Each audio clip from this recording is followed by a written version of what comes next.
A subdefensora pública-geral do Distrito Federal, Emanuela Saboia, participou da audiência pública no Senado Federal sobre as violações de direitos das pessoas presas em massa a mando do ministro Alexandre de Moraes, do Supremo Tribunal Federal.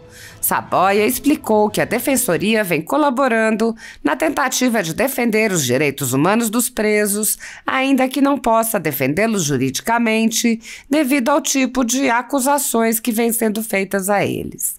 Ela explicou que, na situação específica, não é a questão do processo em si, que corre no STF, mas um trabalho de prestação de direitos humanos. A defensora se emocionou enquanto relatava as condições de superlotação e os problemas com a alimentação dos presos. Ela disse: "Lembro de uma vez que eu me emocionei muito, porque uma presa me disse que não comia às quartas e aos domingos. E todas as vezes, às quartas e aos domingos, principalmente aos domingos, quando estou com a minha família, eu lembro dela, porque ela disse que às quartas e aos domingos a comida é pior." Ela relatou ainda que um jovem com problemas de alergia só recebeu comida adequada após 37 dias preso. Até receber comida adequada, o rapaz teve problemas cardiorrespiratórios e convulsões. Saboia disse: "A gente já viu muita coisa acontecendo lá." Emanuela Saboia explicou as condições de superlotação, com 16 pessoas em celas para 8, com apenas 2 banheiros para centenas de presas, além de falar sobre a dificuldade de levar remédios para as pessoas doentes, lembrando que muitos são idosos.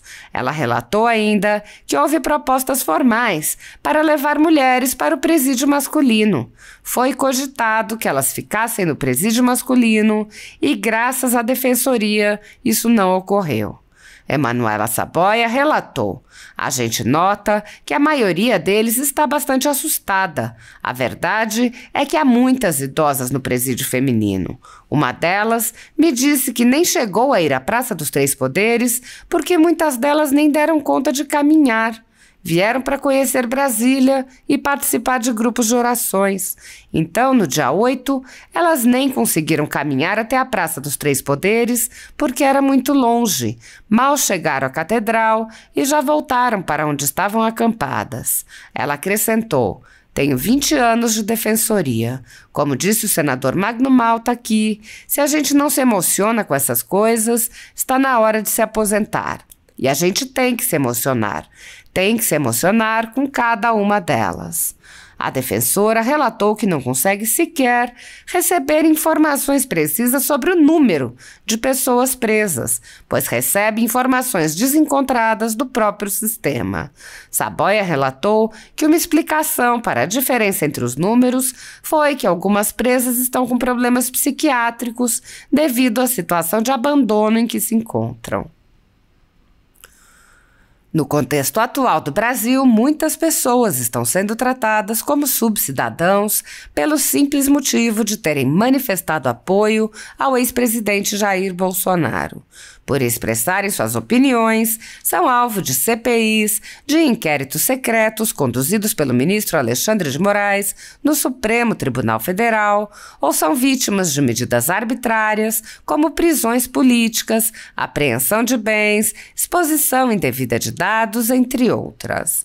No chamado inquérito do fim do mundo e nos inquéritos dele decorrentes, já houve prisões políticas sem que houvesse sequer indiciamento das pessoas presas, imposição de uso de tornozeleira eletrônica e prisão domiciliar em endereço diferente de onde as pessoas moravam, quebra de sigilo de parlamentares, inclusive de senadores, quebra de sigilos de pessoas e empresas, inclusive de veículos de imprensa, quebra de sigilos do ajudante de ordens do presidente da República, censura de veículos de imprensa, de cidadãos e de parlamentares, bloqueio de redes sociais, de jornalistas, veículos de imprensa, cidadãos e parlamentares, buscas e apreensões em empresas, residências de familiares e gabinetes de parlamentares, proibição de contato entre pessoas que muitas vezes nem se conhecem, proibição a parlamentares de concederem entrevistas e de participarem de eventos públicos, e intervenções no comando de partido político, prisões em massa, confisco de propriedades e de renda, entre outras. A totalidade da renda da Folha Política, assim como de outros canais e sites conservadores, está sendo confiscada a mando do ex-corregedor do TSE, Luiz Felipe Salomão, com o apoio e aplauso dos ministros Luiz Roberto Barroso, Alexandre de Moraes e Edson Fachin. Há mais de 24 meses, todos os rendimentos do jornal estão sendo retidos sem justificativa jurídica. Se você apoia o trabalho da Folha Política e pode nos ajudar a continuar nosso trabalho, doe qualquer valor através do Pix, usando o QR Code que está visível na tela ou com o código ajude@folhapolitica.org. Se preferir transferência ou depósito, a conta da empresa Raposo Fernandes está disponível na descrição deste vídeo e no comentário fixado no topo. Há 10 anos, a Folha Política vem mostrando os eventos da política brasileira e dando voz a pessoas que o cartel midiático quer manter invisíveis. Pix ajude@folhapolitica.org. Assista! Boa tarde a todos, se me escutam. Boa tarde a todos, eu cumprimento a todos da mesa, na presença do senador Eduardo Girão. Cumprimento a todos os senadores, senadora, todos os deputados, todos os familiares aqui presentes, advogados. Eu queria dizer que a Defensoria Pública do Distrito Federal, ela está presente sempre que é chamada e sempre que se faz necessária. Ela jamais vai deixar de comparecer quando ela se fizer necessária. A Defensoria Pública do Distrito Federal, todos os dias está no Centro de Detenção Provisória do Distrito Federal. Isso foi uma determinação do nosso Defensor Público Geral, Dr. Celestino Chupel. Eu faço parte da Administração Superior da Defensoria Pública junto com o Dr. Fabrício Rodrigues. Então, todos os dias, a Defensoria Pública, por meio do seu núcleo de custódia, ele vai ao CDP, que é o presídio masculino, e vai também à Colmeia, que é o nome que é dado ao presídio feminino aqui do Distrito Federal. Desde os primeiros dias, logo após os atos do dia 8 e 9, a Defensoria Pública do Distrito Federal esteve presente. Ela não está na defesa legal dos presos, porque os crimes a eles imputados são crimes federais. Então, a competência seria da Defensoria Pública da União. Mas fizemos um relatório junto com a Defensoria Pública da União e mecanismo de combate a um relatório que tem, inclusive, fotografias, porque nós, defensores, podemos ingressar com nossos celulares dentro dos presídios, fotografias, inclusive, da questão da alimentação dos presos, e é um relatório bastante completo sobre a questão dos presos lá nos presídios aqui no Distrito Federal. E por que a Defensoria Pública do Distrito Federal, então, participa desse movimento de defesa destes presos?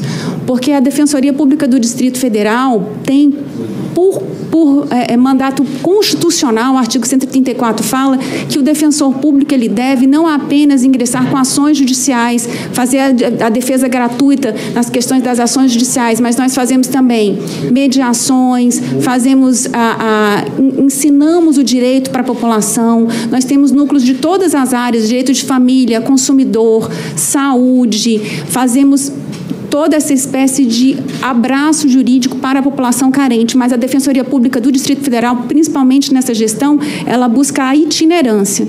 E desde os primeiros dias nós fizemos mutirão. Na primeira semana a gente foi com a nossa carreta para dentro do presídio feminino. Dentro do presídio, quando eu estive lá, a gente usa um colete verde com o símbolo da Defensoria Pública. Encontrei os senadores lá. Nós nos encontramos nos corredores do presídio. Eu lembro que o senador Magno Malta estava no presídio quando nós estávamos lá. E nós fazemos essa conversa nas próprias celas, ou dentro do nosso van itinerante, do nosso ônibus itinerante, nós trazemos os presos para dentro desse espaço e lá nós podemos conversar com eles tranquilamente. Conheci a doutora Gabriela, que nós temos muita admiração pelo trabalho dela, ela é muito querida, muito admirada, inclusive pelos próprios policiais penais. A gente sabe do trabalho dela, que é um trabalho de amor, ela é muito respeitada por isso. Sempre que ela pedia ajuda para essa questão de medicamento, também a gente, né, buscava entregar esse medicamento com mais rapidez nas mãos, né, o pai dela é idoso. E a Defensoria fez um mutirão. Nós criamos logo na primeira semana um grupo de trabalho. Esse grupo de trabalho fazem parte os nossos núcleos que estão mais atentos a esses casos, que são o Núcleo de Direitos Humanos, o Núcleo de Execuções Penais, o Núcleo da Custódia e o CRC, que é um núcleo que atende ligações. Então, nós damos muitas informações para essas famílias. Então, o nosso trabalho aqui não é, o nosso trabalho principal aqui não é a questão do processo em si que corre perante o STF, mas é esse trabalho de prestação de direitos humanos, de inspeção, de verificação de como é que está a questão da alimentação, a questão dos itens de higiene, que a gente chama da COBAL, a questão de como é que eles estão dentro dessas celas, e eu de antemão posso dizer que existe uma superlotação. Desde os primeiros dias, o que nós vimos é que em celas para 8 existem 16. Eles têm que dormir no chão, existem colchões para todos, mas realmente só existem 8, são 4 beliches duplos. A questão da alimentação, nós exaustivamente, por meio de ofícios, e-mails, e aí a gente fala, não vamos mais mandar ofícios e e-mails para que isso fique apenas formalizado, vamos até os gestores pedir pela alimentação. Muitas vezes, nas nossas visitas, todas as vezes que houve mutirão, eu pessoalmente fui. Muitas vezes, eu lembro de uma vez que eu me emocionei muito porque uma presa disse para mim que ela não comia na quarta e no domingo. E todas as vezes, às quartas e aos domingos, principalmente aos domingos, quando eu estou com a minha família, eu lembro dela. Porque ela disse que às quartas e aos domingos a comida é pior. Vi jovens assim, de 30 anos, com quase a idade da minha filha mais velha, terem problemas cardiorrespiratórios por alergia à alimentação, e a comida só veio especial para ele no 37º dia, e ainda assim veio com leucina de soja, ele tem alergia à soja e ele teve uma nova convulsão. Então, a gente já viu muita coisa acontecendo lá. A gente vai sempre com a SUAP. O que é a SUAP? É a nossa Secretaria de Apoio Psicossocial. E a nossa Secretaria de Apoio Psicossocial faz esse acolhimento e faz um preenchimento de fichas. Essas fichas, com várias indagações desses presos, são encaminhadas à DPU, para que, com essas fichas, eles possam fazer uma defesa melhor de cada um daqueles nossos assistidos. Eu queria dizer aqui, tomando as palavras da doutora Gabriela, que a Defensoria Pública ela busca a humanização dos presos, e eu falo aqui dos presos como um todo. A mim me deixa uma tristeza muito grande quando eu ouço falar assim, soltaram mais 40, existem ainda... Eles não são números. Quando nós estamos lá, que nós fazemos as visitas, que nós os conhecemos, que olhamos nos olhos, que conversamos, que fazemos as interações com os familiares, a gente nota que a maioria deles está bastante assustada. A verdade é que há muitas idosas no presídio feminino, uma delas, inclusive, ela me disse que nem chegou a ir à Praça dos Três Poderes, porque muitas delas não deram conta de caminhar, elas vieram a Brasília um pouco para conhecer Brasília e para participar de grupos de orações. Então, quando foi no dia 8, elas nem conseguiram caminhar até a Praça dos Três Poderes, porque era muito longe. Mal chegaram à catedral, elas já voltaram para onde elas estavam acampadas. E a intenção delas era conhecer Brasília e participar de orações, segundo elas me disseram. Eu lembro que ela chegou para mim e falou assim, doutora, eu não tenho coragem de quebrar um copo na casa do meu patrão, como é que eu vou quebrar alguma coisa do governo? Então, parece muito simples o que eu estou falando aqui, mas cada uma dessas pessoas que conversa conosco, eu tenho 20 anos de defensoria. Como o senador Marinho fala aqui, se a gente não se emociona com essas coisas, está na hora da gente se aposentar. E a gente tem que se emocionar. tem que se emocionar com cada uma delas. E eu deixo aqui o nosso apelo, que foi um apelo que nós fizemos logo na primeira semana, nas nossas redes sociais da Defensoria Pública do Distrito Federal. Nós temos um Instagram bastante atuante e que, quando nós observamos que em uma das alas havia 135 mulheres e em outra ala, se não me engano, 108, com 2 vasos sanitários e um chuveiro, nós fizemos realmente esse pedido, porque como não nos cabia fazer o pedido pela falta da competência em relação aos crimes serem federais, nós fizemos esse pedido de que, pelo menos no Dia da Mulher, elas fossem liberadas, porque a Defensoria Pública ela é sempre a favor de que a restrição da liberdade seja a última tomada de decisão. Se existe uma outra medida, por meio da Defensoria Pública foi impedido que as mulheres ficassem no presídio masculino, porque, como não havia espaço para elas no presídio feminino, foi-se cogitado, existe um processo SEI de que elas ficassem no presídio masculino, e graças à Defensoria isso não ocorreu. Então, a Defensoria Pública não vai se furtar nunca a vir conversar, a lutar pelos direitos dos seus assistidos e de suas assistidas. Estamos aqui sempre à disposição para sempre o que se precisar. A Gabriela sabe disso, ela tem o meu WhatsApp. Todas as que eu conversei têm o WhatsApp dos defensores. O defensor ele não é de gabinete, o defensor ele busca essa itinerância, está presente, está junto do seu assistido, da sua assistida. Todos os que eu atendi têm os familiares têm o meu número, porque o que aconteceu? A grande maioria não é do Distrito Federal. Então, a grande maioria não tem acesso aos familiares e não tem acesso à medicação específica para aquele caso. Então, um dos pedidos que a tutela coletiva da Defensoria Pública fez foi de que a medicação deles pudesse ser encaminhada via correio. E esse pedido ainda não foi apreciado, mas foi realizado logo nas primeiras semanas, para que essa medicação pudesse chegar pelo aquele familiar que não teria como vir aqui fazer a visita presencial, pudesse encaminhar essa medicação por meio dos correios. Que infelizmente isso ainda não acontece. Mas a Defensoria Pública está aqui, a gente sempre intermedia essa questão com o familiar, a questão da medicação, a questão da alimentação, todas essas questões que envolvem os presos, a questão da superlotação, nós estamos atentos, estamos lá todos os dias.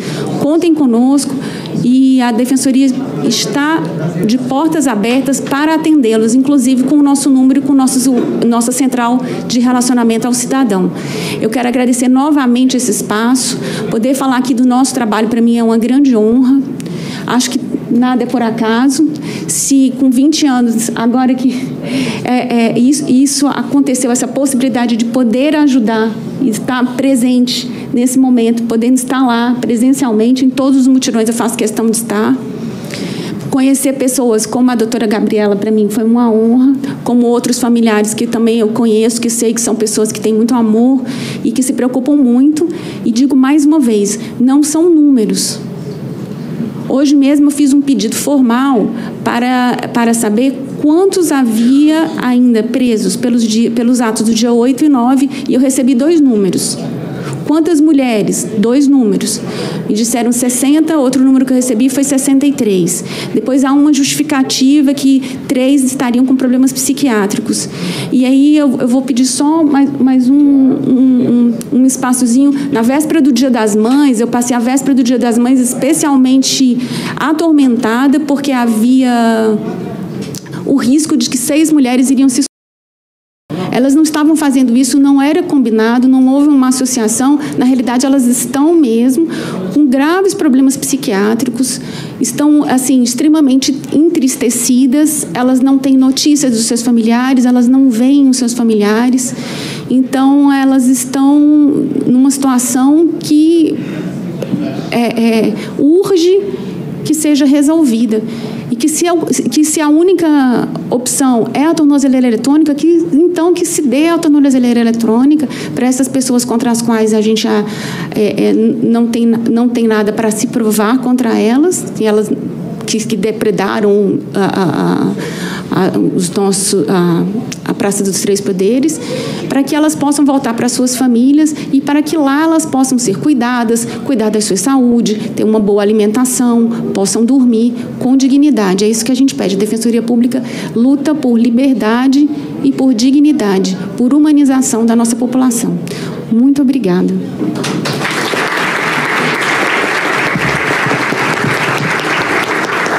Nós é que agradecemos, doutora Emanuela Saboia, subdefensora pública geral do Distrito Federal. Eu sou testemunha, quero aqui deixar muito claro isso, da dedicação dela, da preocupação, do cuidado em cumprir com o seu dever. E a senhora honra a Defensoria Pública pela sua humanidade, pela sua sensibilidade, né? E a gente fica muito feliz em saber que temos servidores públicos exemplares como a senhora no nosso país. Então, muito obrigado por ter vindo a essa sessão.